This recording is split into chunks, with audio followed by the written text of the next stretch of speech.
As I think I mentioned in the interview with Ellen McFarlane, I was on one of the little expeditions that Audrey Richards arranged to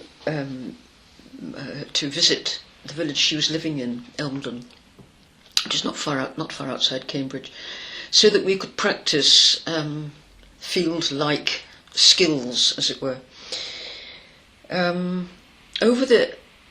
She had come back from a long period in East Africa, settled in this small village, and made many comparisons between village life in the parts of Africa that she knew and what appeared to be English village life. We're talking of the late 1950s, 1960s, and places really were quite insular, quite isolated, so that Elmdon, for example, would differentiate itself from Dudno End, which was sort of a mile and a half away, that kind of thing. And she saw many parallels with village life as she knew it in other places. And Forever, the anthropologist, set about collecting bits and pieces of information from people, and then teamed up with Edmund Leach. I don't know if I mentioned that in the interview, for a while, because Edmund, having worked in Sri Lanka, Ceylon as it then was, on land tenure and kinship, was very interested in the whole issue of people's ownership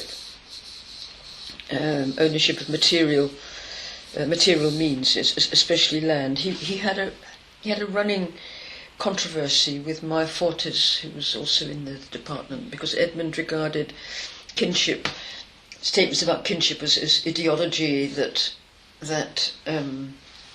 dealt with what were basically economic or political economic issues, and Maya Fortes thought that kinship was a sui generis form of social organisation. So they had this argument, and it was because Edmund was involved in that argument that he could see the point of going to a place like Elmdon and look at property, look at especially the farms, who owned the land, and so forth. Edmund Leach, though, and Audrey Richards were very different temperament, and the alliance didn't last very long. But nonetheless, it was stimulating while it did. All right. So over the years,